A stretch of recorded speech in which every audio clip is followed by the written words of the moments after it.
Everybody, it's David J. Murphy.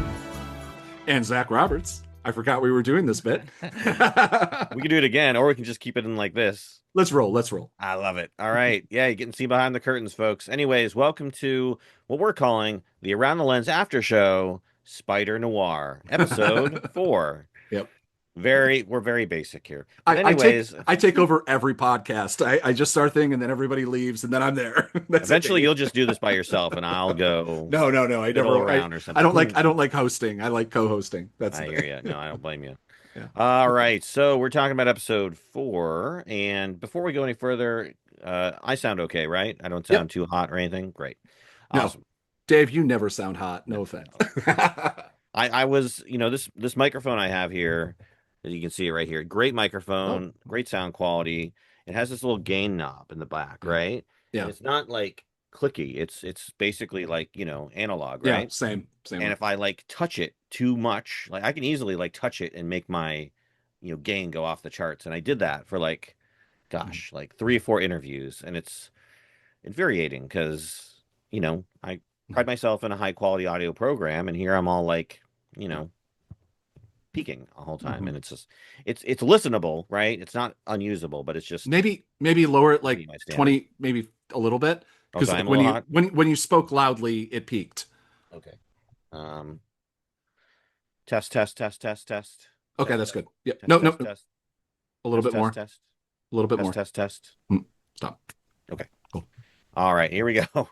All right. Anyways, we're talking this week about episode 4 of Spider Noir, and I saw this earlier today. It was a great episode, and it starts right off of the kind of cliffhanger from the previous episode where Silvermane shot obviously his henchman, and then we see him shoot somebody else, and he's pointing at, of course, Spidey, Ben Reilly, and we're thinking, oh man, who did he shoot? Ben? Did he shoot Cat Hardy?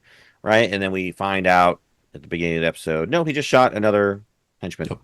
And so, like, yay, Spider-Man isn't dead. Neither is Cat Hardy, so the show can go on. But I find it funny that basically after murdering 2 people, we're now just hanging out, Cat's singing her songs. Yeah. Ben is playing drinking games with the guy. It's just funny to you can see it like in the actors' performances, how like unsettled they are by this sort of. I assume this happened right after they killed. Like, all right, guys, let's go get some drinks. Or maybe they had to bury the bodies. I don't know. Or maybe they left other henchmen to do that. What do you? But I like the opening, and I love the unsettlingness, and then we kind of migrate toward some scenes with Cat and Silvermane, and you can see obviously the tension there, and we learn a lot about their backstory. But before we go too much further, do you like the intro?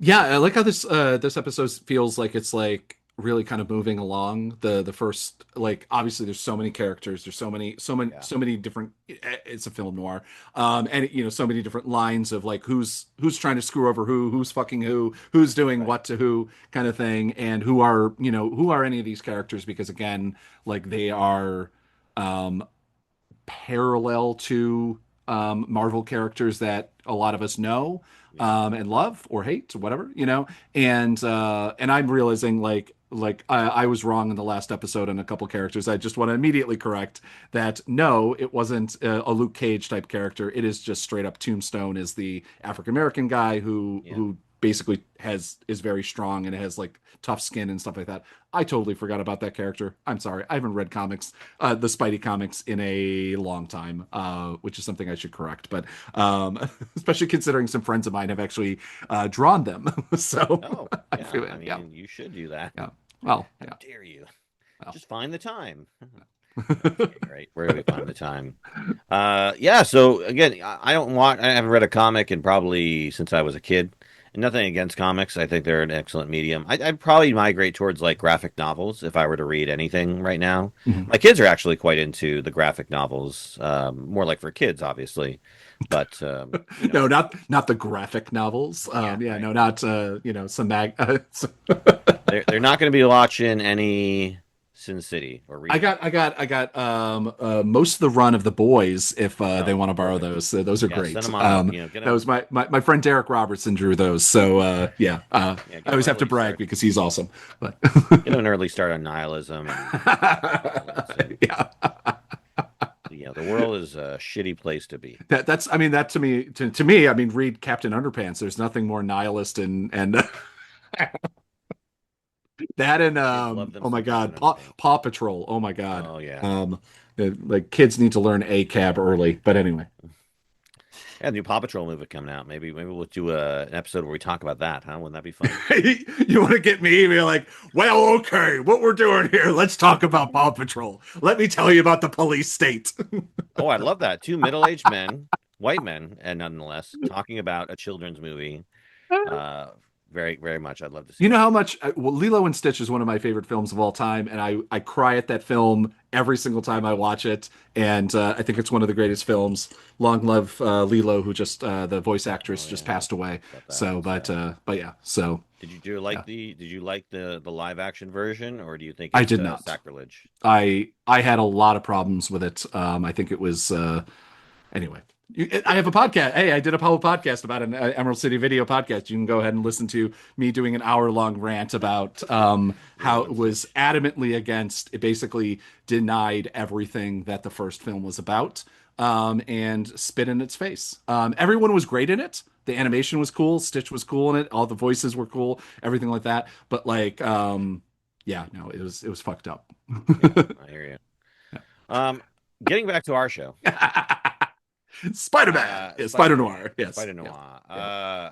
I like the line that Ben says to Silvermane Mhm. when he's like saying, "You want to work for me?" And he's like, "I don't think you have a great retirement plan." Yeah, yeah, And I think that was a cute line. yeah. And they're obviously doing this ruse, right, to Mhm. kind of get in his good graces. So when he eventually finds out that he's been betrayed, I do wonder how that's going to go down, and how Yeah, he's going to react to that. So I'm eager to see how that plays out. But it's funny they have like their drinking contests, and then we see Ben the next day hungover, and I wasn't sure if he was still drunk or if he yeah, was just massively hungover. But it seems like probably a little bit of both, honestly, yeah, considering how yeah, much he probably drank. yeah. And I always thought like superheroes are kind of immune to alcoholism because like Superman can't get drunk, Yeah. Supergirl has to go off world to get drunk. So we've never seen Spider-Man drink. I don't think. Spider-Man has, I mean, he's usually a younger character, so he's not really drinking, and it's usually Sure. often, at least my runs of it that or whatever. But no, he does. He has drunk and he has drank and he has like had a kind of a hangover kind of like character because I mean, Spider-Man's main like I always say, Superman has. I think I probably said in the last episode, Superman has kryptonite. Spider-Man Hmm. has depression, and and so Self doubt. that's the difference between two childhoods, like growing up with two great parents, living in the farm, having a great dog, and everything like that, versus like living in Queens with your your older aunt, and then getting attacked by a spider and going through trauma and things like that, and so yeah, it's understandable. But no, I don't think that the Spider-Man ever has any sort of like tolerance like Wolverine, like he can just drink like bottle after bottle, and because of his regenerative powers, he doesn't get really drunk very easily, at least. Yeah, I right. know he can get drunk, but it does take like a lot to do it. Hmm. But yeah. So, Yeah, so we see him kind of he's drunk, hungover, and needs food, and I know that mhm. feeling. He wants some sausage, wants some eggs, to get him back on the right path, and he's got money now, so he can afford those types of Yeah. things. So that's nice. And then we also see the reporter at the same time, who is of course, oh my God, you wrote Robbie. it down here, Robbie Yep. the reporter, the journalist, and he makes fun of Ben, so that's cute. A nice little scene there, and I'm glad they have humor, to go along with it. Mhm. I think that's true to the Spider-Man kind of, Yeah. mythos. Is it's always been sort of lighthearted, Yeah. in a way.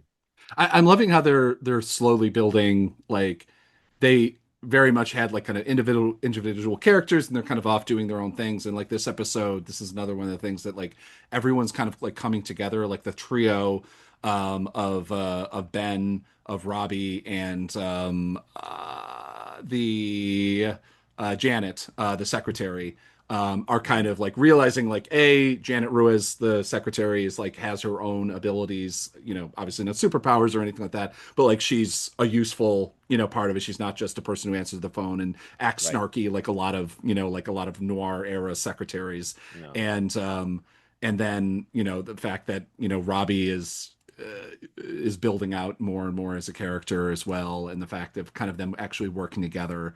I like that just because a I think Ben definitely needs as a character, not as a character, well, as a person within the show. He needs that kind of like somebody else because obviously he's still dealing with trauma and dealing with everything else. Sure. As we learn later about again, the kind of like they're slowly building out his kind of like traumatic backstory of why he's like really fucked up as a person. So Yeah, absolutely. And do uh does Robbie do Robbie and Janet know that Ben is the spider? yeah, yeah. They Okay. established that I think in the first episode they're speaking at a diner and Robbie is continually poking him, not literally, but like poking at him that he needs to come back as the spider, Sure. Okay. and kind of trying to use guilt, and he's like, I don't want to.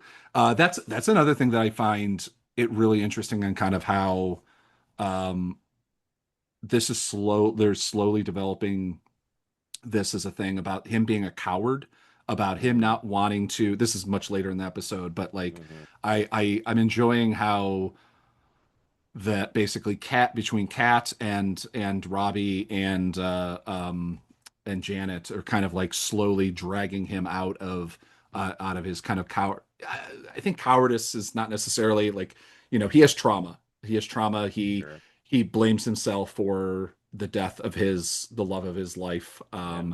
and his, probably anytime that I come up with something about from like connecting it to the comic books, I'm later the next episode I make some other connections and I realize I'm wrong, so I'm like worried to say it. But basically, his Gwen Stacy, like, of this Mm-hmm. character, that he Sure. could have saved it, and like it was she died because of his connection, because of her connection to him. Mm-hmm. And so like I know I'm going to be proven wrong in the next episode. So I'm going to say this right now, but like as we are right now, because I have not seen episode 5 yet. I don't think you have either. No. Like, and so yeah, it's I'm hoping I don't know about hoping I'm right, but I'm like I'm thinking that I'm right. Yeah, could be. I Mhm, don't know. We'll find mhm. out. Uh, Before we get too far in the next scene, I Yeah, do want to touch on this one. There was a scene between Silvermane and Cat Hardy in her apartment, yeah, and I think the show does a good job with doing and not saying. Like, for instance, within the scene, she opens her window, mm, right? And then Silvermane comes and closes it. yeah, I'm thinking, like, what's going on there? Is Silvermane gonna kill her? Because he does talk about killing her, you mhm, know, earlier in the previous scene, and I'm thinking like maybe he doesn't want, the gun to make sound that's gonna go through the window, I guess. yeah. Is that what you got from that scene, or was there something I maybe more to I it than thought it was a little confusing, but or not confusing, but just like uncertain. I think it was because he was smoking a cigar inside of her house, and he controls everything that about her. And it was that? just Oh, okay. like she opened that, she did something that made this space hers, and he Mm, closed it. Because I, yep. I think the opposite would have happened if he was like intimidating her, leaving a window open, Hmm. with a big guy and a small woman. I mean, like that's the way you suicide yourself or something like that. Yeah, And right. so, Sure. like, I think that like, and I'm sure that they could have figured out easily a way to be like, well, she killed herself because her boyfriend disappeared, and or something, and or had whatever cross the one of, I don't know if outside of like what we know, whether, I guess that probably not true. I guess we don't. Nobody outside of us knows, as watchers, know that Sandman and her are dating, or were dating, or whatever, or were a thing, or whatever. But I think it came down to a control thing, where it's just like, no, you're gonna smell my fucking cigar smoke. You're going to Hmm. be, kind of intimidated in this room. It's going to be closed, Yeah. and yeah. Yeah. Or if nothing else, it's just the basic. She opened a window and he closed it, as if like the metaphor of like you can't escape. I don't know how ham-handed they're going for it. It is something that I always like when I'm watching this film or watching this show. It's like it's a noir film. They were not subtle like with their metaphors. Hmm. It like if you watch like 30s and 40, 30s and 40s noir films. So Yeah, no, absolutely. yeah. Uh, I like the old-fashioned subway scene that we see because we see I I actually there's one Robbie. thing I don't want to skip over in Oh this yeah, scene please. is the fact that I might have put it wrong in the wrong kind of order in the notes. Hmm. But when they're together, she has an opportunity to rat out Ben, Yeah, right. and She she did. doesn't. And I think that that's really important because at this point, I'm still a little suspicious until like towards the end of the episode. I'm a little suspicious about where her allegiances are. Is she just a terrified woman in an understandably terrified position? Hmm. Um, and using whoever is kind of the person that could help her survive for the next couple weeks, who Sure. Ben obviously, she has some understanding that Ben cares about her to some level, and that Hmm. will potentially help her against Silvermane or whoever might want to attack her or kill her. And so but like the fact that she had an opportunity to be like, no, it was Ben all along, or just like rat him out in some sense of that whatever, and she not only defended him but like stood up for him in a way that she didn't necessarily have to. And so that like really changed my kind of opinion of her. Not that I don't love her as a character, but like I was just like, oh, okay, she definitely cares for Ben, and kind of like is very potentially a very good person, because like that's something, another noir classic thing is that you can have like everyone is um they mostly care for themselves, especially often like the femme fatale character will be the person that cuts the guy's throat at the last second, and that's kind of the genre, for it. It's not it's not any sort of like sexism statement or whatever. It's just like that's the genre, that's the way it works. Like, you trusted a dame, you shouldn't have done that, that was your first mistake. Yeah, and I think, Cat Hardy, right, the Black Cat character Hmm. is an anti-hero, right? So she Yeah. has shifting alliances, she's neither good nor bad. Hmm. So the idea of her Yeah. betraying Ben could happen, Yeah. I wouldn't put it past her for sure. Yeah. And and like we haven't like that's the name, like that's just like kind of like Wikipedia kind of like searching or whatever. I forgot what Hmm. Black Cat's like actual name is, but like they're obviously they have that as the kind of subtle Felicia difference in the Hardy. back. Yeah, Felicia Felicia Hardy. Hardy. Yeah, Felicia Cat Hardy. Haha, cat, Black Cat. And they're not too subtle again in comic books either. They're not too Yeah, right. subtle about it. But yeah, so I mean Content made like for children usually yeah. isn't. Yeah, So no. Well, comic books aren't necessarily just made for children. But anyway. don't they originate as a product for children? Isn't like most comics, like the Superman and I Spider-Man, or was it mean, always made for like not adults, but like teenagers? I mean, very they're simple quickly, stories told with it cartoon depends on like graphics, what you consider like kind of the first comic books. Hmm. And but like very quickly there was I mean there was adult comic books like very Sure. quickly made and sort of thing. So it's kind of hard to say like whether like like it is made for kids or adults or whatever, but that was more of just a joke than anything else. No, Spider-Man as a character is definitely a young adult to young hmm. kids, kind of character, and kind of for the most of its history, he's always been kind of a character that is meant for the younger characters. It's not like Batman where you have like Frank Miller's adaptations where it's like, yeah, no, I wouldn't let a 9-year-old read that Yeah. necessarily. I would let whatever, but No, I mean early Batman was definitely much zanier, and I think like again, I'm going off the TV show, I but mean, the TV show was the comic book was a mixed bag. I mean, he fought crime, yeah, and he was always like kind of street crime, so it was always going to be a little bit. Batman's characters were always kind of a little bit more darker than say Spider-Man's characters were, okay, and just because he was a street, he's fighting street level crime, and so yeah. it was like mobsters and gangsters and drug runners and kind of things like that, alcohol, like we are here. Yeah. So it's the first show that turned him into a cartoon character, essentially. Yeah, yeah, yeah. Okay. I could be wrong that there's like a different run of Batman that I've never, consumed, because there's always, 10,000 different adaptations. There's also like, There's remember, Lego Batman, well, which there's is also purely for there's also the children. comic, like also during the like 30s and 40s and 50s, there was a lot of like comic strips that often, like there's a Spider-Man comic strip that ran for like, I think 60, like 50 years or something like that. That was like a completely different, like had nothing to do with the comic books. They would do it, but it was just a weekly in the Sunday funnies. It was like a 3 panel, 4 panel kind of thing that ran, and it was always just very confusing. As somebody who read the comic books in the '90s and then would read the the Sunday funnies and get my Far Side and get my whatever and like Doonesbury and be like, what is going on in this Spider-Man comic? What is? But yeah, Yeah, I guess to revise my point, I guess I'm not saying comics are made for children, but I am saying comics yeah, are meant to be stories that are easy to consume with yeah, not a lot of necessary, at least early ones, hmm, nuance, right? yeah, It's very simple yeah, stories that anyone can enjoy. yeah, And so that's why going back to your point now that we've spent, yeah. 5 minutes talking about it. But hey, it No, was a good no, but conversation. it does have a tie. I mean, it does have a tie in the fact that, I mean, we have this young. There's the I never look up the kid's name. The like the homeless kid, the shoe shine kid that like later on is they're doing like math homework with and kind of teaching him and taking care of him a little bit, and he's the kid that like runs notes and stuff like that back and forth.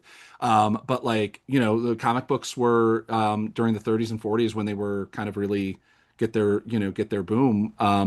Like the literacy rate was next to nothing, and so like was not strong. So I mean, like the fact that like a lot of these comic books were, the same way that like if you want to give a kid a comic book now, it's like a great way to get them into reading. I think it like was back then. It was back then it was just a way that like adults could read, something that because there was pictures and there's words and could help them and that sort of thing. So Yeah, yeah, yeah. absolutely.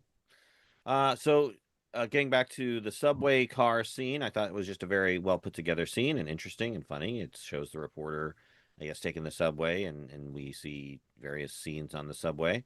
Yeah. And also, being that I was in New York for Tribeca, I was very familiar with the subway because I took it everywhere to get everywhere. Mhm. Um, by the way, I found out if you use the subway 12 times in 1 week, they Yeah. don't charge you after the 12th time. So there you go. Little pro tip there if you're in New York City. I don't know what the metric is for. I haven't been to New York City and used the subway in like so long because if I go to New York City, I drive in, cover a thing, and then leave. Right. So I'm like, Right. actually, I don't Yeah. know. Like, or I go one stop and then I take a lift back or whatever. So I'm like, actually, I'm like, I don't know how it works anymore. I know you can use your phone now, like, Yes, absolutely. which It's is all phone based. I mean, you can get a card still, but 90% of the time you I, just tap your phone like you would and making a purchase at a yeah, store and it's you get through. And it's basically $3 per ride. And so again, insane. 12 rides is $36. And so again, Okay. I guess they just give you a pass if you go for, 12 rides in a week. It Oh, means you're a cool. regular user. So Yeah. because they used to have those things where you get like $5 all you can ride, and then you can Yeah. buy like a weekly pass. So they've just Yeah, done yeah. away with all No, that. I used to have a monthly. Yeah, I used to have a monthly when I lived in New York. Yeah, neither. $127 a month or something Oh insane my like that. goodness. Yeah. Mhm. Anyways, probably cheaper than driving and bang for gas. But Hmm.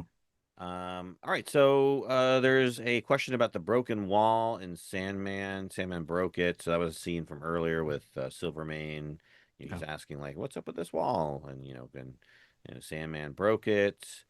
Okay, we talked about the window, like what's gonna happen here. So I was on edge because obviously Spidey is got uh what's it plot armor, but Yeah. I don't know anything about Cat Hardy or when or if she's gonna bite it.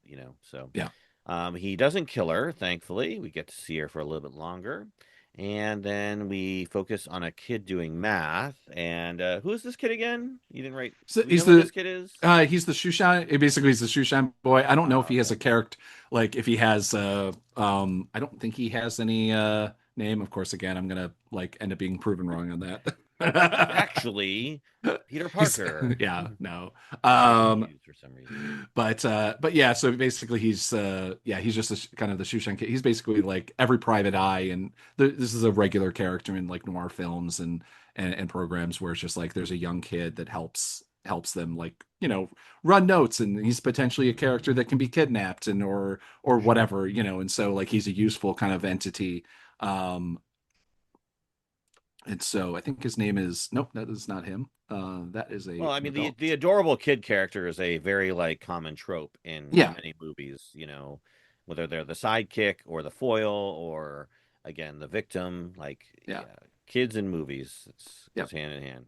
His name is just Frankie.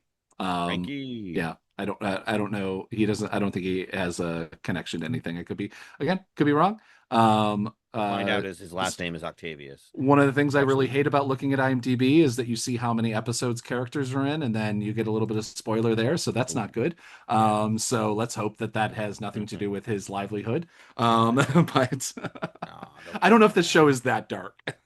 Yeah, I don't But think so. It's pretty light for again, there's death, but I mean it's comical death.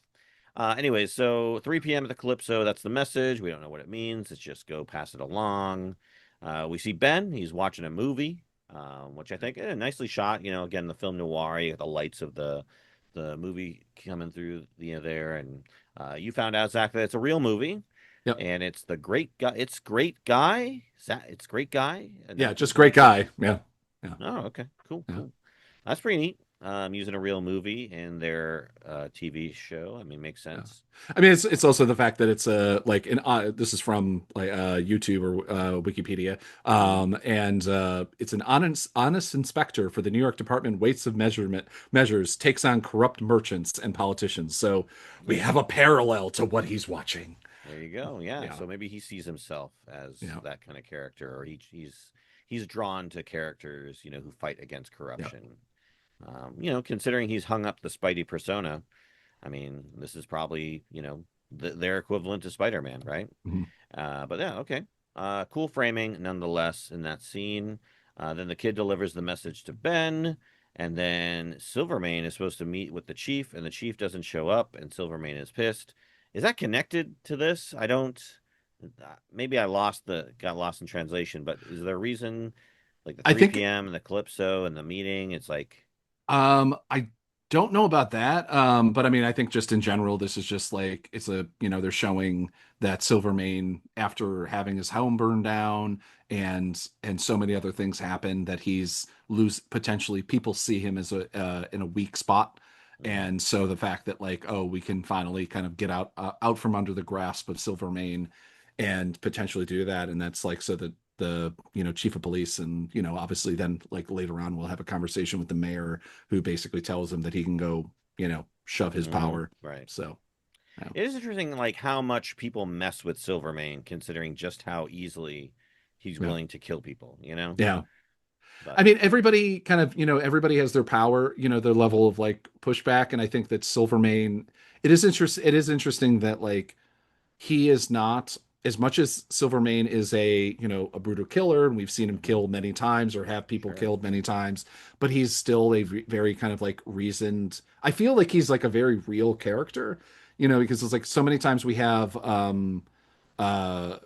characters in comic book movies and comic or just like in movies that are like the bad boss character and like they just kill left and right, and it's just like Hmm. that's not what mobsters do. Like you have to go pretty far to get killed. Like you have to like because it's messy. It's another potential to get arrested. To have a problem. You already invested so much money in this mayor, and so you want to like don't want to have to like build up a new person to run against him and things like that. And so like it is a I like that they're not going like over the top. I think Daredevil walked this line I think pretty well too, where you had oh my god, Daredevil's big bad.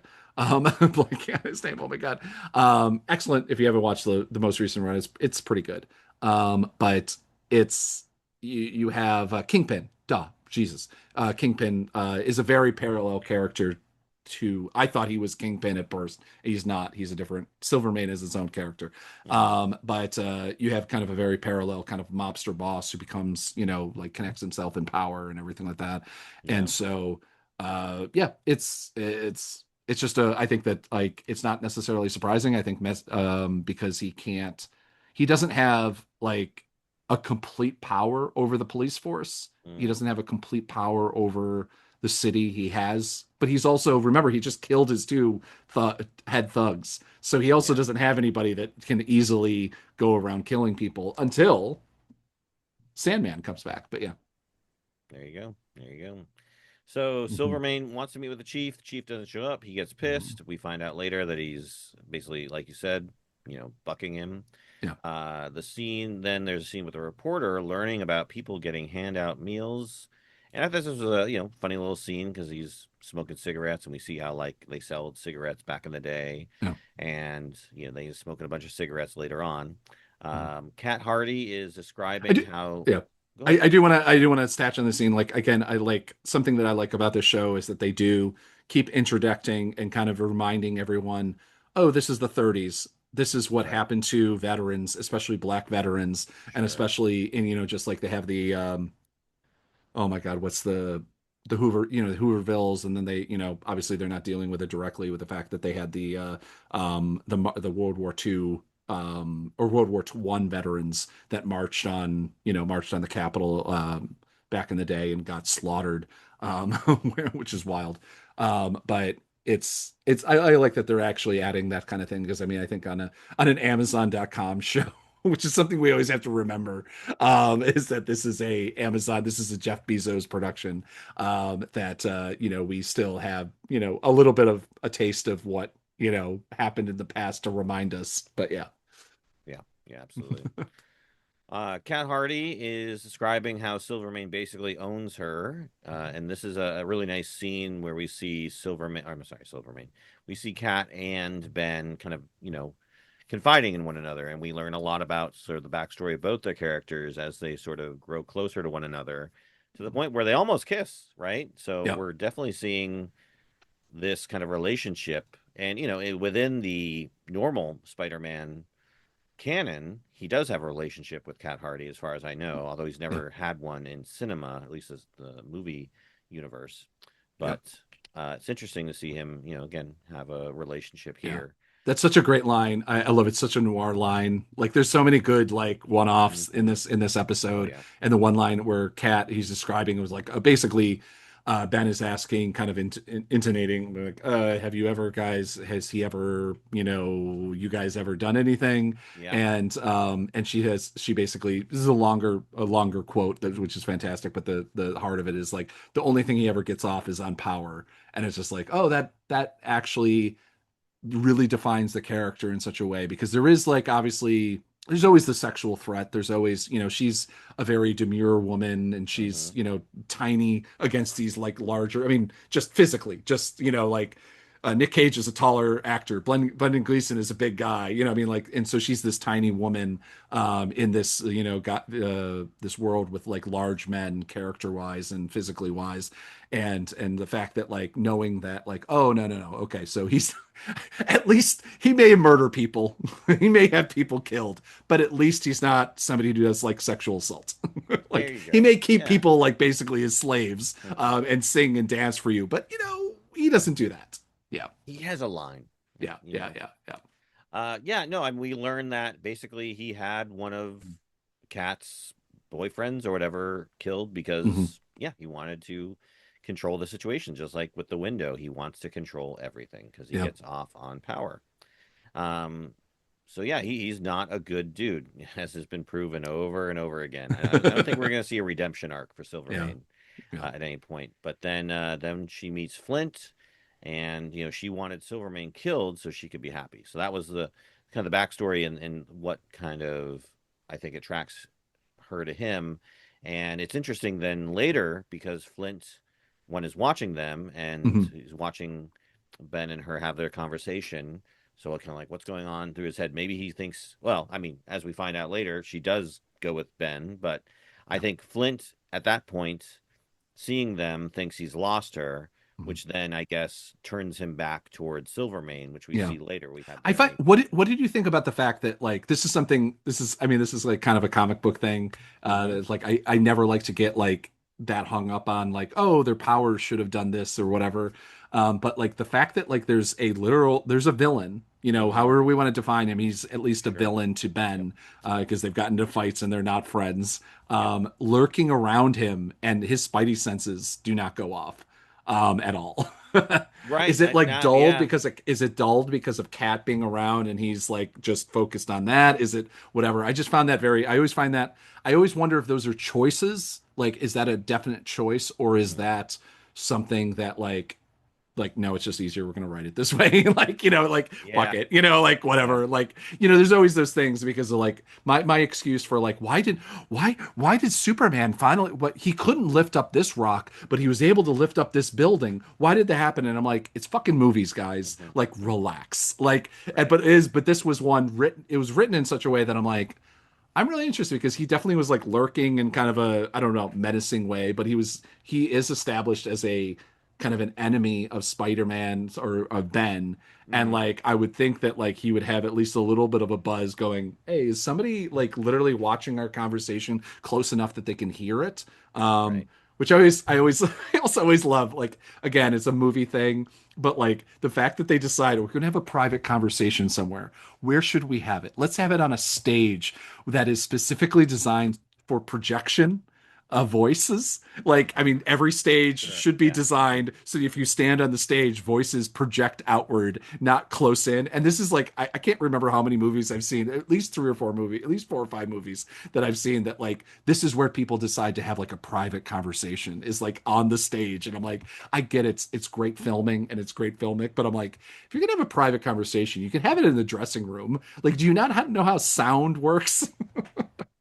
Right. Yeah. No, Yeah. absolutely. And yeah, it's a good point. Mhm. I think Spidey sense is kind of one of those things that in anything, it's like it's used when they want it to be Yeah, used, yeah, yeah, right? yeah, yeah, And maybe there's a range to it. I don't know, because like Spidey sense, I think is like imminent danger, yeah, yeah, right? And if even though he is a villain, so to speak, or his alliances may not yeah, yeah, completely yeah. align, he's not he's not Imminent danger. actively like doing anything to Yeah, put them in danger. He's just watching them yeah. menacingly, I obviously. it's just something I always wonder because I mean, like the great comics, not so much the movies because movies don't really care about this obviously too much. But the great comics, like they sit down and work out the power set early and then they work with it all that way along. And it's like obviously you have Jim Lee, you have, Derek Robertson and like, Ellison, and there's there's a bunch of really great writers that like sit down and be like, okay, no, we have to constrict it. We're kind of constricting ourselves to this power set, and this is what this is defined and early on. And I like those because I like my superheroes set in a more real world than than necessarily. But I find it I just wonder like if I could ask the creators, the showrunners, the whatever, be like, was this a choice? Is this type of thing like, do you guys have like kind of like a good idea of what you know this version of his Spidey powers, because every comic and every movie is dramatically different on how his powers or whatever. I mean, like you're talking about, like we're finally getting after what 3 movies or whatever with Tom Holland, we're finally getting the fact that he has um, real Spidey web. and Hmm. and so it's just like that, the fact that that's like a choice and that we're going to do that, and it's going to be interesting how that happens. But it's I just wonder, it's just one of those like kind of curiosities of like I like whenever I do a podcast about this, I don't really usually watch a lot of the kind of media about like interviews and stuff like that specifically so that we can kind of just talk about it and riff on it, that rather than know for sure what's happening. But it's definitely something I'm going to have to now look into because now I'm kind of obsessed with the idea of like, did they ever think about the definitions? Yeah, yeah, no, absolutely. Yeah. Uh, yeah, but like most things, it's flexible. But I mean, Mm. I think back to the best Spidey sense scene that I can recall in recent Spider-Man movies is when, it's the multiverse one, and he's got all the villains around him, and then his Spidey sense goes off in the room or whatever, and he Oh, can't the one figure out with why. well, Far from it all home, is comes it? back to Willem Dafoe. Right, right. Yes, With of that course. scene, there's this fantastic scene in I think the most recent Spidey with Tom Holland and Willem Dafoe, obviously Green Goblin, and he was pretending or whatever, he was thinking that it was oh my God, I'm forgetting Green Goblin's actual, like his like non his character name, but like he was pretending to be like not the Green Goblin in this scene, and then like his Spidey sense is able to tell. There's a somebody actually just did like a post about it on YouTube that I saw recently, so that it was just like, oh, that's actually like a really fantastic understanding of like Tom Holland Spider-Man's like Spidey sense, which I still don't think is like that developed. I think they're like, oh, this will be a really great scene to write, and they wrote that scene, and it's not like the rest of the movie because I think that he's kind of a crappy Spider-Man. Not as in like a Spider-Man, like a portrayal of Spider-Man, but I think he's never developed his Spider-Man powers because Hmm. fucking he's always had Iron Man. And he's had like literally an Iron Man outfit and things. Anyway, I have a lot of problems with that. We don't have to get onto it. But No, just always if you'll know if William Defoe's around because we all will have an inherent spider sense. yes, we were talking about the movie Antichrist before we got on air, and so everybody can Google Willem Dafoe and Antichrist, and don't do it at work though. No, absolutely not safe for work. Not safe for life in some cases. But anyways, we find out the reporters he's smoking a lot of cigs because Yep. we see this pile of cigs Mhm. down by his feet, Yep. and then we find out he goes to find another superpowered individual. Was the dialogue, and maybe I missed it, but was the whole like engagement between the guy meant to lead him to the superpowered person? Was that the He was point just of that standing scene? there. I think that what he was doing, like as a journal, as a as like as a kind of a journalist thing, which is like he was talking to like the local guy that's sitting there watching everything happens, and so he's just Hmm. kind of like trying to flesh out the scene and kind of try to understand, like, hey, do you know this guy that like do this name of this guy? Do you know somebody who looks like him? And kind of like flesh out what's happening on this scene. Whether it is to get like a portrayal of the area and the story because he is talking about black veterans from World War I that are kind of getting screwed over by the government, which is a true story. And then basically he is like the guy's just kind of ranting him about like random stories or whatever, like he would because he wants himself. He knows he's talking to a journalist, and I'm sure we've all met those people. That like, oh, I'm talking to a journalist. Let me tell you about this time that I met Richard Nixon, and like, they'll go off for 20 minutes or whatever. But yeah, Right. yeah. Yeah. Well, anyways, he ends up finding. Well, I guess we'll learn this later. I'm kind of going off my notes here; they're a little bit Mhm. scattered. Mhm. Anyways, we go back to Kat Hardy, and she doesn't want to be alone. Mhm. So she ends up, hanging out with Ben. At the same time, Silvermane and Flint meet up, and it looks for a second there like Silvermane's going to do something, or no, Flint's going to Yeah, do something to Silvermane, yeah, but he I doesn't. thought that too. Yeah, He just flexes his muscles and sand. yeah, He's turning to stone. What does it mean? Is he gonna betray him? Is he mad at him? Is he gonna work for him? We'll find out. I don't know. yeah. And then the secretary here is gonna use cards. She uses her superpower, right, of empathy or sense Mhm. of understanding people, Yeah. to get this. Is this remind me? This is Hmm. Lonnie Lincoln. This is Hmm. Tombstone. Okay, so he's Yeah, gonna get Lonnie Lincoln to open up and talk about himself yeah, and get information from him. yeah. No, I dug that. I dug that scene a lot because I mean, like, there's like he was trying really hard to do.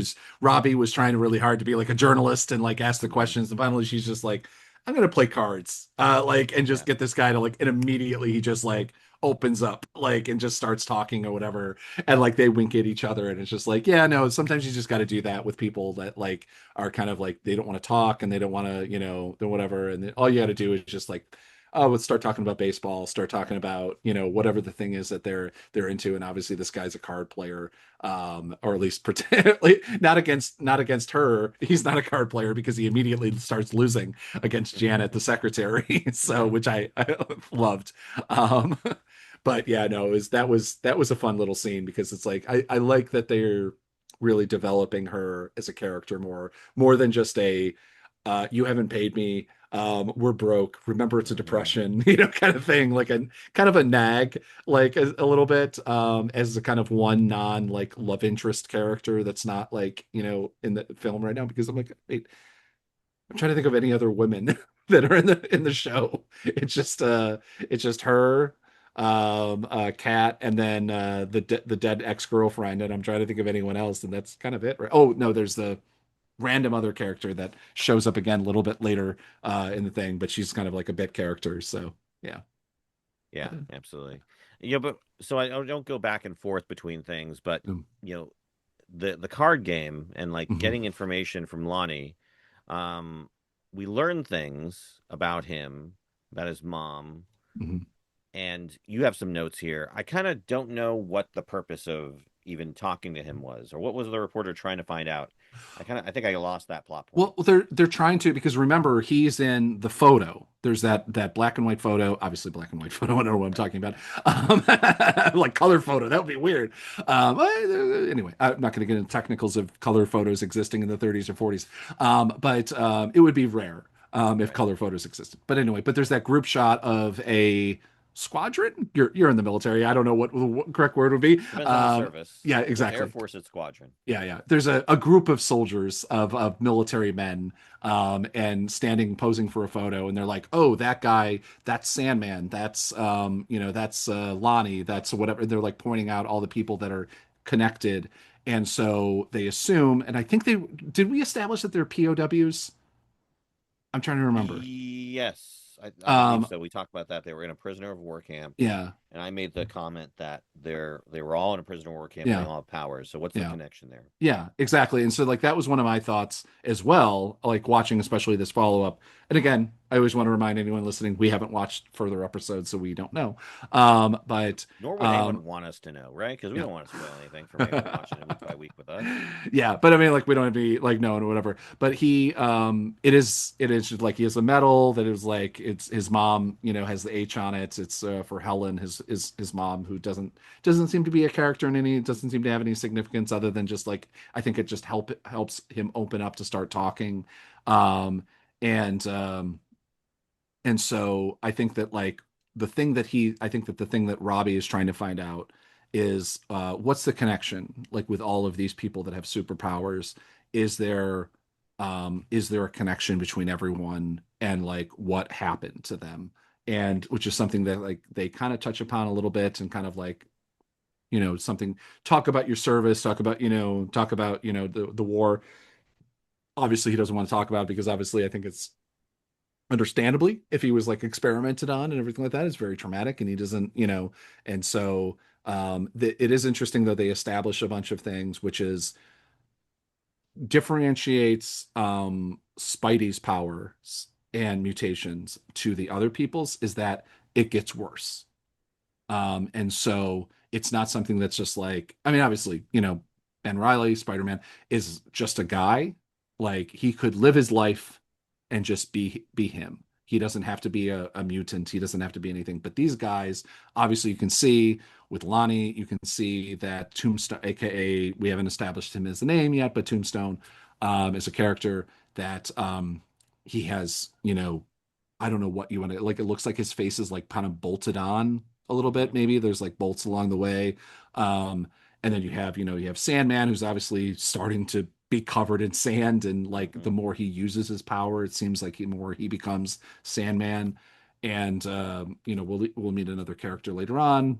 Don't know if he's connected or not yet, but yeah, I mean, so like the characters that we know, and then there was the Torch character at the first episode is the fact that obviously he burnt himself up, and so this is there's diminishing returns on becoming a being this type of superhero, which I think is interesting. It's a great way to move along from characters in this show, like just as a not as like an emotional thing and whatever, but like this character is eventually going to use out his powers and we're going to have to move on to another one.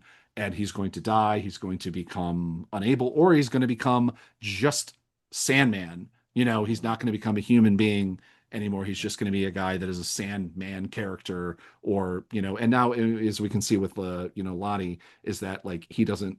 You can tell that he's not say a normal looking guy. I Yeah. think I feel like I can say that about a random comic book character in a movie. It's not like If they it's go not full making a difference. Sandman, I think that's going to be probably for like the end of the season Yeah. because that's going to be expensive to have a Sandman. I think on screen. Sam Raimi did it like quite well 25, 20 years ago. So I mean, Right, but for a movie, yeah, no, right? I We're know. talking Yeah, yeah, movie budget versus yeah, TV budget. yeah. I don't know. We'll see. We'll see.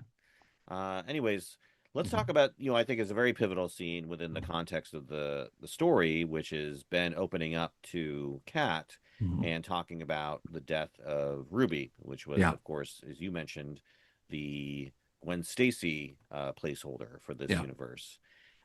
And we learn, Ben is basically an alcoholic, right? He loves his alcohol. He loves getting drunk. He prioritizes drinking over even his own, I guess, was girlfriend. They weren't married, yeah. were they? No, I think it was just girlfriend. Yeah. Yeah. And when I was looking, they have a flashback here, which is neat. And I thought at first, did they de-age Nick?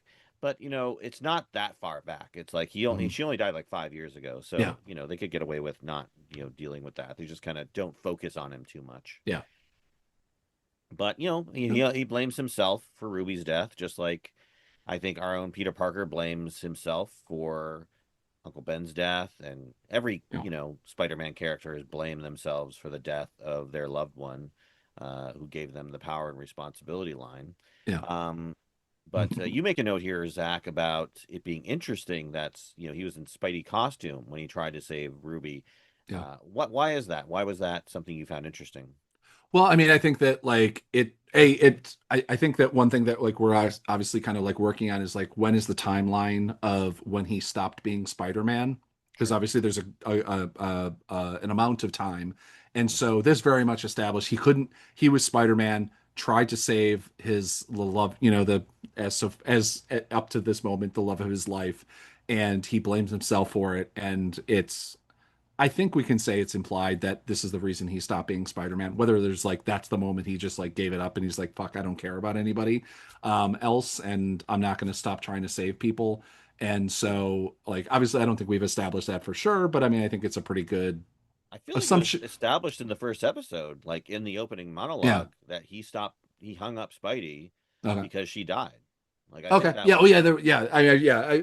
I guess there's like a more of a direct. I'm like, I kind of forgot about that line, but but yeah. So I mean, it's like it's just the fact that he kind of he was in the full Spider-Man costume when he did it. And Mhm. so obviously, I don't know if he was rushing there, or, why he put on the Spider-Man costume because obviously it's not like I don't know what character, but like it's not like he has to have the costume on to be Spider-Man. He can do Right. the, he can do Well, the I think he what does what, have to have what the costume if he wants to like move. Yeah. move through the Yeah. city Yeah. because he Yeah. can't do that by himself, without giving Hmm. away the game. Hmm. So that's probably what I imagine happened there. And within the world of the flashback, he is still the spider.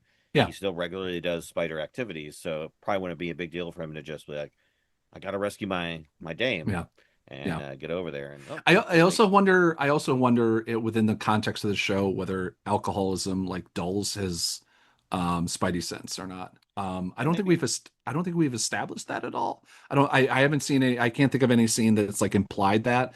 But like, wouldn't he know that someone that connected to him is under threat, or is there a distance thing? You know what I mean? Like it's always again, this is another thing that I like thinking about. Like it's not something I concern myself that much with, but like it's Yeah. not something where I'm like, oh, I hate this show because they got this wrong. I'm not, I'm not a Snyder bro. But it's I think it's interesting that they're kind of maybe I hope they're playing with it. I hope that it's a kind of a thing, and even if they never define it, but it is an interesting kind of thing because that would add to his kind of guilt that he didn't know that she was under threat because he was shit faced drunk.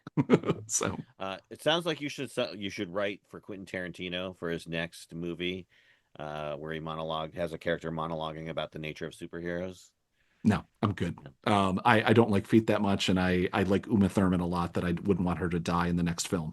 But anyway, I have a shockingly I have an extreme dislike of Quentin Tarantino Oh my goodness. as a person. So yeah. Well, I won't tell you about the movie I saw in Tribeca where he basically co-stars with Simon Pegg. Yeah. I wouldn't yeah.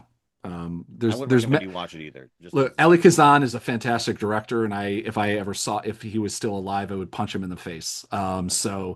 Eli Kazan, he ratted on hit fellow communists and things like that, and Oh basically wow. destroyed many people's careers, and then was able to go on and live his life and be a honored director. So he can, yeah. Anyway, but um, made many great films. But yeah, Tell us how you really feel, Zach. I can't. Okay. Even for dead people, the estate might come after me. Ugh. Anyways, they're getting to know each other, getting real close. This is the scene I mentioned it earlier, but this is the scene where they Mhm. almost kiss, Yeah. but then they're interrupted by a event with a superhero, or it's not superhero, with a supervillain or villain, a Yeah, yeah. mutant A villain, powered person, yeah, a whatever powered is over person. the radio is come on that they're like, oh, a powered person is attacking the city and things are going on. And I assume both of them think that it's Sandman Yeah, Flint like attacking the city or doing anything. It's like, oh, finally we get to, find him and go help him or whatever. I know, Um right? and it is not. But no, but this is this great scene where she's trying to get him was like, well, come on, we're going, like, right? And he's like, Hmm. no, he's just sitting back and like having a drink or whatever. I'm just a regular And dude. I have yeah, no superpowers. I'm What am not I going to gonna do do? this. And she calls him a coward. And I think that that's, I'm liking what they're doing with this scene because obviously she doesn't, she doesn't, I don't think she necessarily understands his like full trauma. But I also don't but also I think that he needs to be pulled out of his cowardice. That is obviously he doesn't want to, or is, I don't know if it's cowardice or if it's nihilism or if it's whatever it is, like where he doesn't want to get involved in things anymore. But he's done a bunch of that at this point, so it does seem like an odd choice, especially when you can kind of, I don't know. Like if you're Spider-Man, like if you're in this moment and be like, yeah, just do it because then you can impress your girl, the girl that you just almost kissed. Like I would do it. Like Well, I you mean, can, at this point, he's still hiding his identity from her, right? She doesn't know. And so yeah. Oh, he's okay. pretending to Yeah. be Yeah. Ben So yeah. Riley, the coward, Yeah. not Spider-Man, the Yeah. hero. Yeah. Fair. And Fair. so Yeah. that's how I interpreted that. Like he is Hmm. essentially being the Clark Kent, Hmm. to kind of present a weak Fair. facade Yeah. to You're her right. so she Yeah. doesn't get the hint that he's Spider-Man, which Yeah. she figures out later on anyways. Yeah. Spoiler alert. Yeah. But they almost hook up or they almost kiss anyways, and then Mhm. you made I think added a note here about the line. Maybe we're better alone or together. What was the line exactly? I think this happens before. Maybe like they were both talking about being alone, Okay. and wanting to because she was like talking about, you know, I forget if it's this conversation or another conversation where she's like talking about some like small town that she wants to go to and just be, whatever, and it's like sounds boring, whatever. It's like it sounds great. And so like maybe I think it's maybe we should be alone together, or maybe we could be alone together is like I wrote it down wrong, but I think either way. I think it's a great line. It's again such a noir line, which I love noir films. So I mean, like the idea of that delivery and like and that was like him. He kind of like perked up at that moment because it's like, oh, okay. I thought you just wanted my kind of protection and like you wanted kind of like a shoulder to lean on to deal with the fact that you're like in this horrible, not relationship, but whatever situation. And that was like, oh no, you want to share it with me. Oh, okay, cool. And then immediately he goes into cowardice, which sucks. It's like, God damn it. Yeah, right. Blowing Yeah, your shot. yeah. But obviously we see him. Well, actually, before the fight scene, we see Silvermane with the mayor, and he's obviously not happy with the mayor, and he kind of threatens him um, with Flint, Mhm. using his right man Flint to intimidate the mayor, but the mayor isn't at all intimidated. Yeah, Which is, hey, kudos to the mayor for standing up. Usually we don't see politicians have a backbone, so yeah. it's great to see that in this particular universe. And then Silvermane has a great line. You wrote this down. What is it? Um, Silverman is like, okay, well, may the best man live. And because it's like basically challenging, like the mayor is basically saying, like, hey, look at your help, everything like that. I'm still losing this race. So like I'm losing the campaign that's going on right now. And so like I had to do what I had to do when he declared that maybe he would um uh call for an end of uh oh my God, what is it? The liquor stopping of illegalness of liquor. What is the word? Oh my God. A prohibition. Uh, yeah, prohibition. There you go.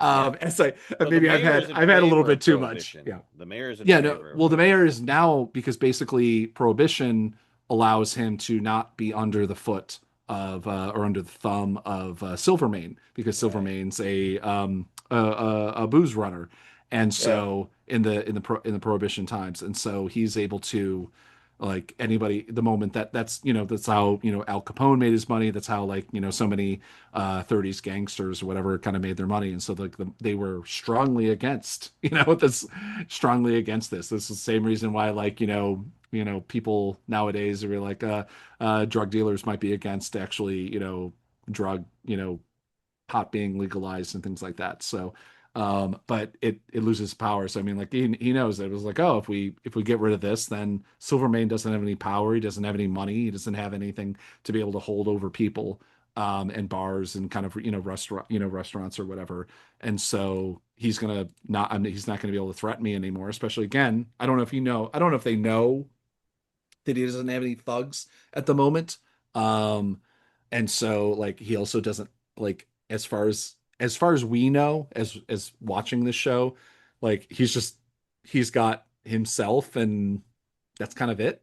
And so like and maybe he has kind of Ben as an investigator, but not as like Ben is not going to go kill somebody for Silvermane, and I Hmm. think even Silvermane knows that, and so like that's kind of it, and so like he's kind of alone out there until of course we introduce the fact that Flint is now, I guess, kind of working for him as far as we know, because then Hmm. he slams the table and kind of like breaks the table in half with his sandy fist and and like establishes the fact, oh, okay, he has his own person with power now or powers now, and obviously that changes the game completely, or it would, one would think, but Yeah. shockingly the mayor is like, okay, like let's go.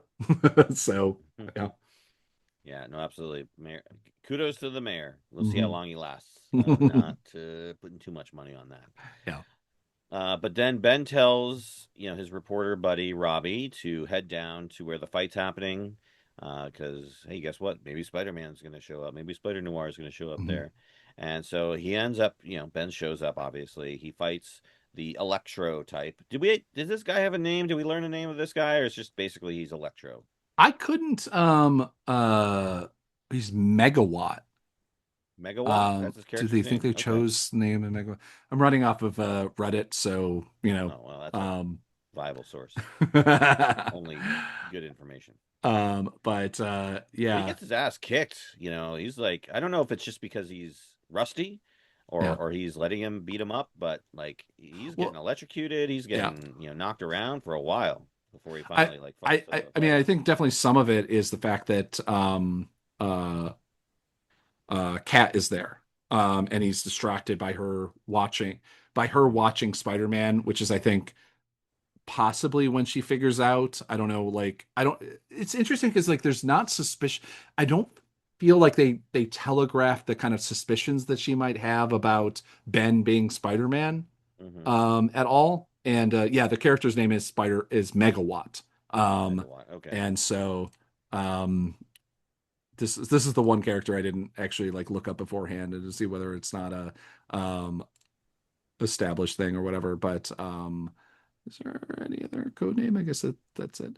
But yeah, so it's yeah, he's just like, doing general bank robbery, kind of like, you would in a Spider-Man in an old-timey Spider-Man or Yeah. Batman comic or whatever. With like a And so like comically he's like, large "Oh, bags of cool." money. Yeah.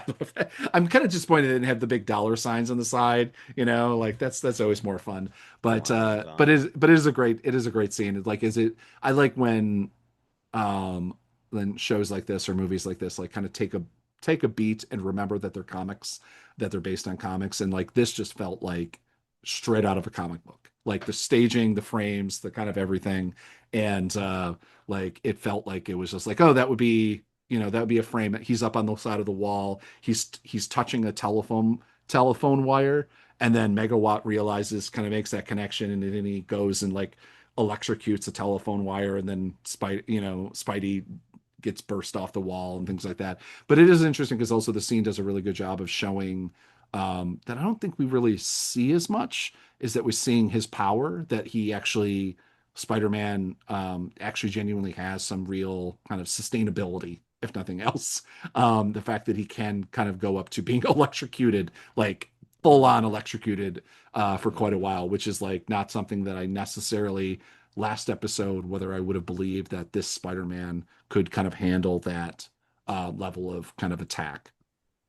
Yeah, yeah, no, Yeah. he's powerful. I don't know if he got electrocuted in other Spider-Man movies, like when he was fighting Electro in the Amazing Spider-Man 2, if he ever got like an I'm electric shock sure he to his. did with the yeah, I'm sure he did in that episode. I don't remember, but like, yeah, but for this one in particular, like, we haven't really established that he is that other than his like general Spider-Man powers, he has like a stronger punching ability, just like kind of general like superpowers that he's like kind of a stronger person, and then has some like being able to move quickly and stuff like that. But we haven't established like what's his like how much can he take Hmm. from attacks, and so because every other kind of character has been really really brief moments, and then he's kind of figured out because like Sandman when they got into their fight didn't I don't think really knew I don't think Sandman still understands his powers that much, um, but this guy definitely understands his powers in a way that I don't think any of the other characters have yet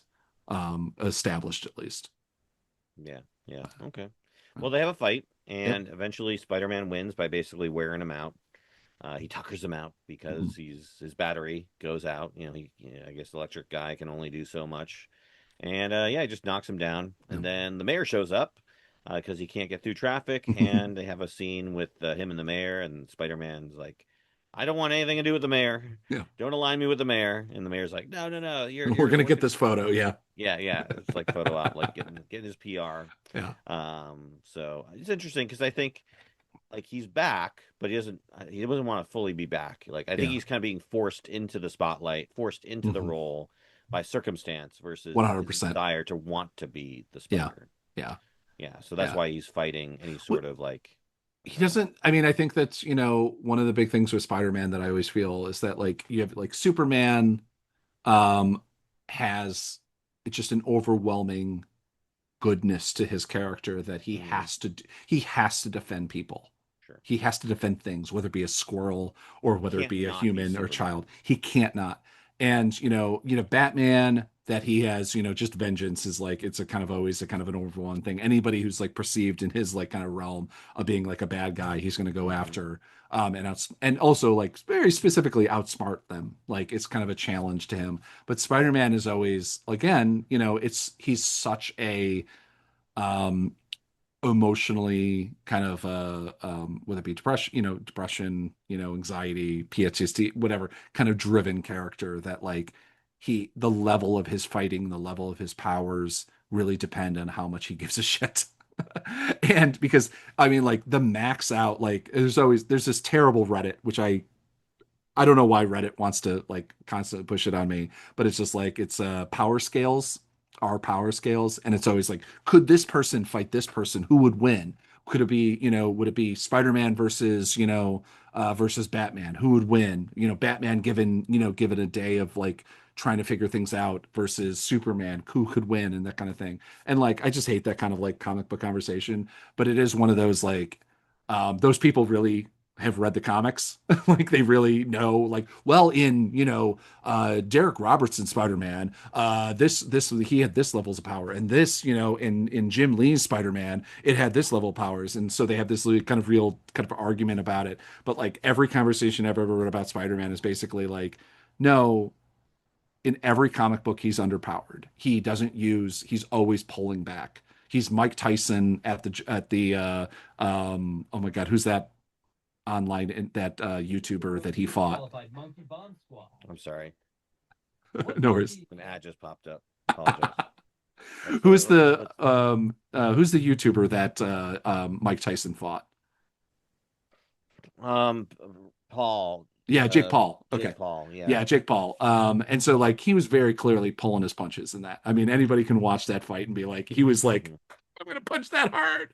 And so Hmm. it's like Spider-Man kind of always does that because if he uses his full powers, he would just knock somebody's head off. And he's not Sure. that kind of character. He's not, Right. he's not Frank Miller's Batman. He's not I'm trying to think of the other Spider, but like he's not that level character. And so he would just, like he just wants to stop the fight and get the Yeah. guy to talk. And which is like again, like another thing I like about this character is that like the noir feeds so well into Spider-Man. I don't know if like a noir Superman would work or like a noir Batman would obviously work, but like and there has been done. There's actually a really great animated kind of noir um, Batman film that I got to see in theaters and it was like fucking fantastic. But There um, was a there was an absolute Superman Noir edition from yeah, DC Comics. An God, edgy black and white release strips the Man of Steel of his classic origins and presents a gritty working class vision of the hero in a striking grayscale art. God, I don't know if I There want you go. to. I don't know if I want to consume that. Like, I get why they produced it because content, but it's so it's like Superman. No, he has to be a good. Like, good guys don't do well in noir film. Noir. It just doesn't happen. You have to be if you're a good and pure person of heart in a noir film, you die really quickly. Like you just do. You have to be at least a Jack Nicholson in Chinatown, where you're at least like a little bit of a corrupt guy, willing to take a couple $100 to ignore something, in cash or whatever. And so, yeah, maybe you get your nose cut by some gangster at the end of it, and then you end up anyway, I'm not going to get into read about Chinatown, but yeah, it works well for Spider-Man. Right, right. No, I Yeah, mean, looking at just the cover of the Superman yeah, Noir, it's very moody and definitely not what you think of when hmm you think of Superman. So, yeah, but now I'm curious about it. I want to kind of read this. yeah, You turned yeah. me on No, to it, Zach. Good job. I'm sorry. Uh, you make a note here about Robbie, who's there. He's taking photos and he gives them a little Yeah, wink. I love this scene. I don't know if you caught it, but like when he like is like pulled ahead, he's like kind of like being held back by cops. Robbie's being held back by cops because the mayor is like done the like grip and grin, like grabbed Spider-Man, like grabbed Ben around and be like, "We're gonna take a photo. We're gonna be in this." And like, there's only one photographer. There's only there's only Robbie there, and so they let Robbie come through and take the photo, and he's like come on, like kind of they're going, come on, man, I got to take this photo, which like I think we've all had that moment as photographers. And where it's just like somebody's like, come on, don't take this photo. And I'm like, I'm so sorry, I gotta take it. But Robbie is like, since they know each other and Robbie really wants Spider-Man to come back, I Yeah. think this is his moment. And obviously it's gonna probably make, Robbie's gonna get pictures to obviously Jonah Jameson's not in this, but or not alive anymore. But he's gonna make some money off of this photo. So like good for Robbie. Get that cash. Yeah, indeed. It is interesting how they create a character who, in other Spider-Man media is Spider-Man, right? Mhm. Peter Parker is the photographer, Yeah. and it's here like they have to create a whole character who's a reporter, photographer, Yeah. I guess, for reasons. It's well, I mean, I think what it comes down to is that it's the Sony deal. It's the Sony Amazon deal. Hmm. Is that they can't have Peter Parker in this or they can't have a lot of characters in the way they might have. But also, I mean, it is confusing because like I did read the first graphic of Spider Noir and none of these characters exist. Like a lot of these like don't exist in the way that they exist. And Ben Riley exists, but he's not Spider-Man. There is a Peter Parker character.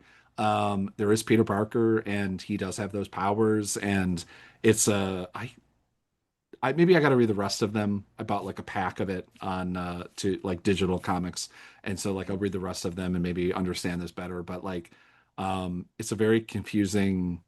And I think maybe it's only a confusing comic book because I'm trying to attach names Mm, that I know. It's just like anytime there's like an adaptation, you're like trying to understand like why are these two characters this one character and whatever. And people end up hating it because it's like no, there should be two characters, and they've kind of combined it for because it's only an hour and a half. It's an hour and a half movie. They can't have 75 characters like a comic book. Like a 2-year comic book run might have.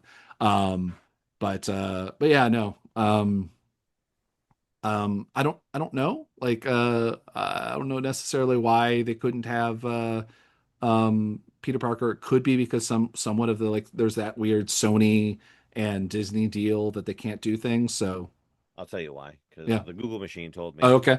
I don't know personally, but Yeah. basically it's because they wanted to make the story more mature, Mm. and include Mm. Mm. alcohol abuse, include killing, include smoking, Fair, fair. Yeah. and they didn't. Sony didn't want a character named Peter Parker to do any of Yeah. those things because of character integrity, and so basically they made him Ben Riley for that reason. Yeah. So if they had made him Peter Parker, they would have had to basically water down the content, and Yeah. they didn't want to do that. So I mean, it's weird though because like they have a Ben Riley character who is all of these things, that who is mhm. Nick Cage, and then they have a Peter Parker character who is still Peter Parker and is still like an innocent kind of an understudy to Ben Riley. He kind of like does an internship kind of thing, you know, be like, I'm going to take you under my thing, and he takes photos for him, and he's has all of the kind of original like photojournalist. He's a photojournalist just trying to get photos to Jonah Jameson's character kind of thing, and so they could have done that, like no problem. But I guess then Spider-Man wouldn't have been Nick Cage, and so that wouldn't have worked with the multiverse that they established in the animated show. So I guess that makes sense now that I've talked my way around it. There you go. You convinced yourself. I was surprised to learn the show's TV-14. I thought it was TVMA because, like, in one of the first episodes, they cut a dude's throat, in like, on screen. You see the whole Yeah. cut happen. I'm thinking, like, oh my gosh, I wouldn't show my kids this. So, anyways, Yeah, 14. I don't know. 14 year old. I don't know. I forget how old your kids are. I would show a 14. 14-year-old this, Oh, but okay. Yeah, yeah, yeah, yeah. maybe, I don't know. Like, I I don't told know, my man. son today, actually, we were having a conversation about this. I said, son, once you're 13, it's going to open up a whole new world of movies for you.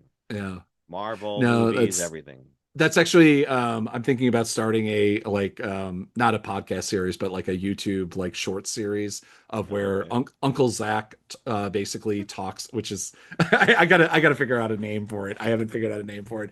We're basically because my niece is 7 years old, and we're constantly having this conversation about the films that we watched when we were her age are not appropriate for like even like I was whatever Batteries Not Included. Great fucking film. And I think produced by Spielberg. And but it has no children in it. It's not like a film. You watch this film and you're like, this is not a kid's film.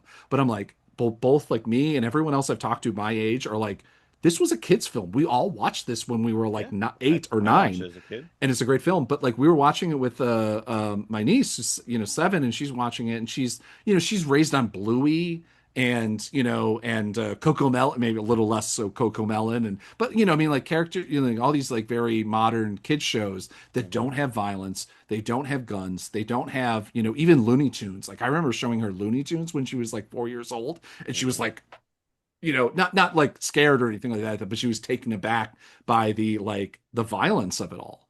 Just, and she's perfectly, whatever. She loves watching Looney Tunes, and we were watching The Simpsons the last time she came over and things like that. But like it's so different. It's so different. Everything is like so centered towards kids at a level. Like they're kind of like thing like Rugrats, thing like that. Like it's just like from a kid's perspective.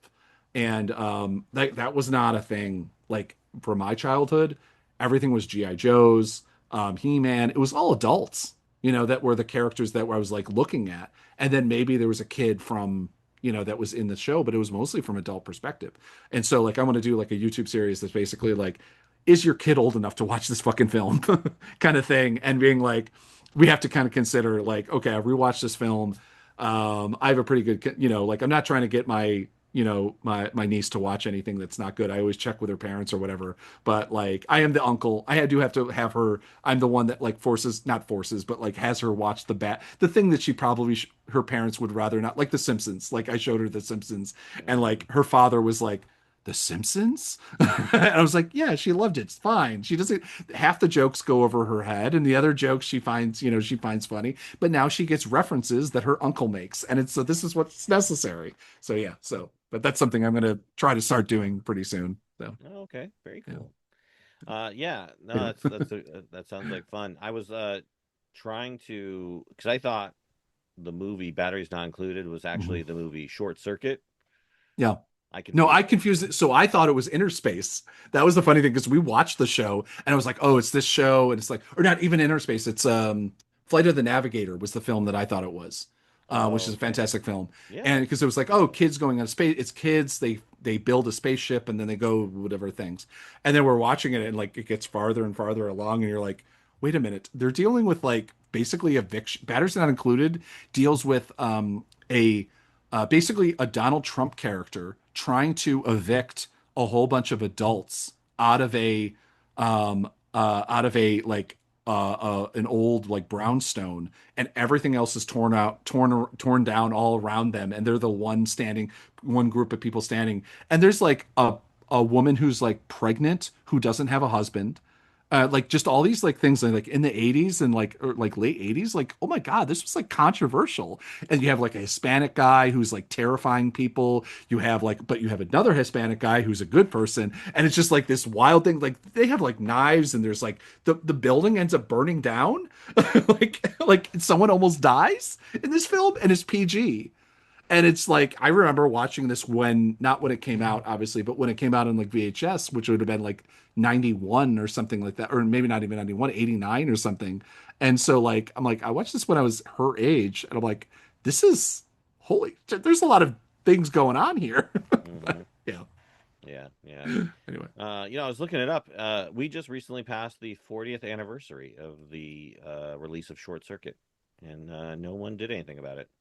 And I'm sad. That damn it. I would have definitely loved to done some damn it. I miss that. I always Yeah. like my friend Russ and I are always talking about doing like he did a book on Josie and the Pussycats for the 20th anniversary of Hmm. Josie and the Pussycats, a whole oral history about it, and he's now working on a couple other ones as well. And one of the things we're talking about doing is Hudson Hawk is a oral history. Obviously, there's not a lot of characters left on it Hmm. that are alive, but yeah, no, it's wow, Short Circuit. Yeah, I don't think anyone did anything for Short Circuit, which is wild because it's such an important, I think to me, it's like such an important with AI and everything like that, talking about it. Right. Like that would have been a great film to talk about it. Well, I got to remember that for the 45th anniversary. Save for the 50th. Hmm. Anyways, they did have Yeah. a 40 years of Johnny Five being like they celebrated. They had an Okay. anniversary thing. Yeah. They have a website for it, Short Circuit 40. That's Ah, okay. interesting. I'm sure there was a Blu-ray It release would or just something. happen June 6th and 7th in Astoria, Oregon. So we Yeah. just missed it, Zach. Darn it. Damn it. Oh well. It Like I was said, such a great film. 45. Sequel was good too. Yeah, no, absolutely. I enjoyed both those. Those are part of my childhood. But let's zip to the last scene. Let's flip to the last scene in this episode. Yeah. Where Ben is back with his lady friend, Kat. Kat goes to see him, Hmm. and she questions him about a bruise on his face. And I think she makes a somewhat daring judgment to Yeah. essentially jump out of a window Yeah. and rely on hoping that she made the right choice, which is Yeah. quite the gamble, honestly, because if you're Yeah. wrong, you're dead. Yeah. Yeah. But maybe she's suicidal. Maybe it's a Yeah. symptom of being in the world she lives in. She's tired of being under the thumb of Silvermane. So, It is one of those like made sense within the moment. Like mhm. you watch it, but like the moment you actually sit back and be like, she didn't even confront him first and be like, because I mean, like you do like in like real life, you'd be like, I think you're Spider-Man, or I think you're the spider, Mhm. and like you have a back and forth, and then finally she does it. But like, or maybe whatever, like, or there's something else that he would have done, like maybe throw something at him, be like throw a knife at Mhm. him. I mean, Mhm. like that's a very classic kind of thing in movies that like, like, oh, I know you have superpowers, and you throw a knife at him, and he cut, and like the Mhm. person, man or woman catches it, and it's like, oh my God, okay, I knew you were this character all over. Um, and but yeah, throwing yourself out a window backwards is kind of ballsy. Because you also like It don't wasn't even that know. high, honestly. Like they weren't in that tall of a building either. I mean, I think it was enough for her to die. It was at least four No, stories, no, I'm but saying like the amount yeah. of time Oh yeah, that yeah, she would have yeah, had yeah, to yeah, react and yeah, then whip her. yeah, I'm yeah. saying like, Yeah, no. But it's also one of those I'm like, you don't know his powers? Like you don't have like you haven't watched him that much that you like have a real understanding of what he can do. It's not like if you're like, okay, maybe you do that if it's Superman. You're like, it's fucking Superman. Like he can break through the wall, use super speed speed. of light and catch me and be Yeah. fine. But like it's Spider-Man. It's not like he, necessarily like he has I mean, there was a version of Spider-Man that ran out of web fluid, you know. I mean, that stopped being able to produce, Tobey Maguire's like stopped producing web fluid for a while, and it's just like, oh Yeah. shit, she's dead then, like Like because this would she have been called him on it. Spider-Man in that instance. It would have been, Yeah. Ah, yeah, yeah. It would have been like, oops, fuck. Well, that's another one that I lost. Shit. damn it. Gotta go back in retirement for the 5 years. God But damn it. no, he does save the day. He does save No. her, No. and It's he also though prevents. like this exact way, like you can go back and rewatch Andrew Garfield, which I think is the best recent I think is the best two films. He should have got three films. But Andrew Garfield's Spider-Man, when he Gwen Stacy's character is falling through the clock tower and he catches her, but Right. it snaps her neck because she's been falling too far and it's the exact same fucking scene. And so I was like, oh my God, she's gonna like break her neck. But she's like, oh, okay. Like Well, I just he does use two yeah. webs, Okay, one for her okay. chest and Well one for her that's leg. So that's what Garfield fucked up on, I guess. Yeah. yeah, He should Garfield have. only used the one hand. Well, no, he was So I think he was holding on to something. So to be fair, like he right. only had one So free yeah. frame. So I mean, he pinned her Yeah. in the middle, which obviously, yeah, Yeah. that's gonna snap your neck. But I mean, I don't know any other where he could have like twipped her to like prevent. I mean, he could have done like maybe her chest, but I don't know. I don't know. Yeah. I mean, he made a decision at the moment, Well, and so, I always feel in those things where like it's such a funny thing because it's like it.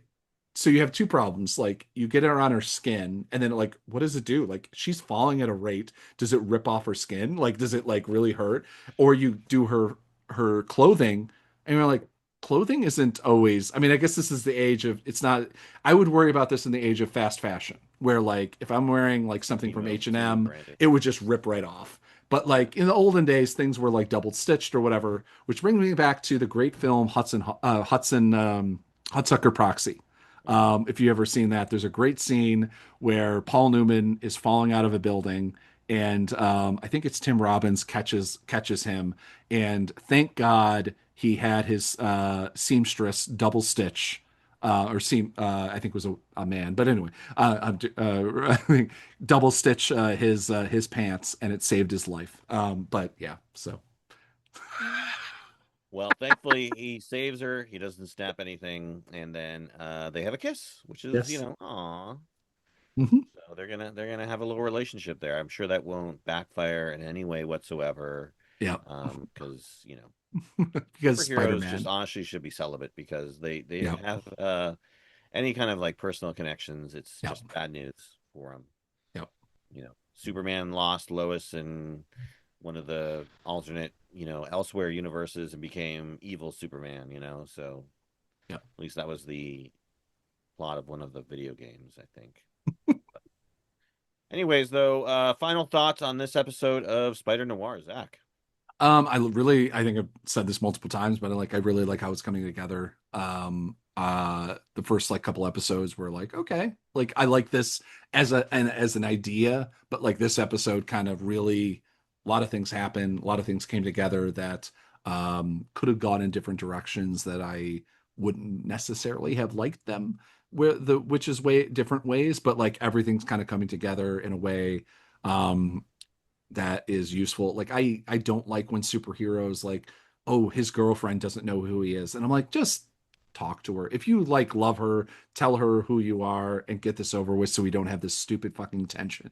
I know it's great for writing and I know it's great for like movie, TV, whatever kind of BS, but like as just as like as for somebody who watches me, like I'd be such a bad superhero. I would be like telling fucking everybody. Like I'd be like, so just so you know, I'm Spider-Man. Like if you ever need anything, if you need like, I don't know. If you got something up on the wall, I can get the cobwebs out. It's fine. Just give me a call.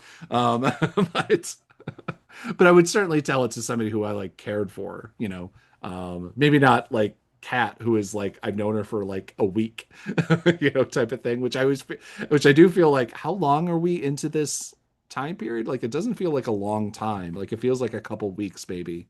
Um, like time period from the first episode to the end to this episode, but I don't know. Yeah, yeah.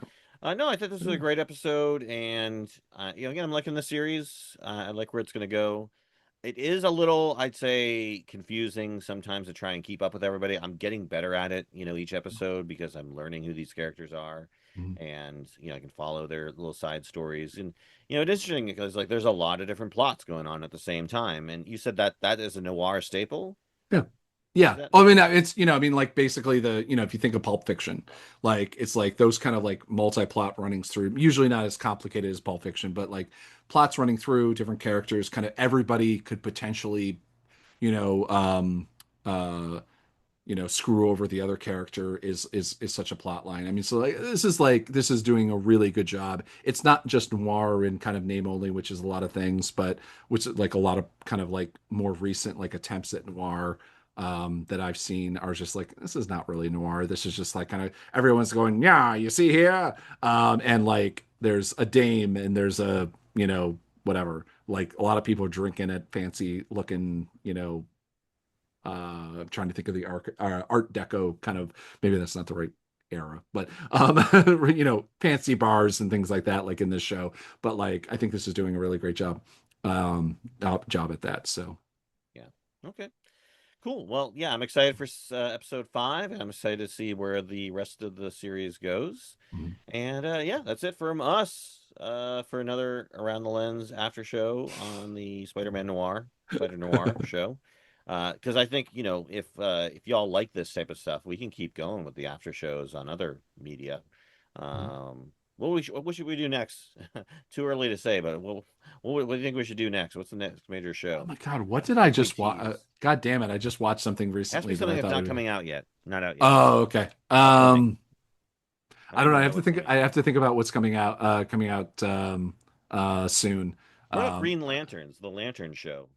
I'd be down for lanterns. Yeah, I love that. Maybe we can have my co-host over at Emerald City Video Podcast is a Green Lantern expert.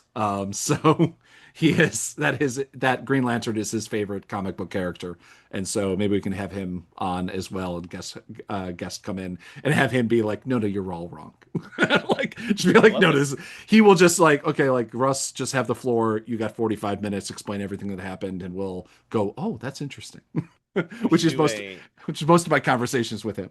So Well, we can have him on. We can do a tri-site cross promote of the Lanterns after show mhm. on Emerald City Yes. Video, Yep. vcu.news, and Yep. Yep. aroundthelens.com.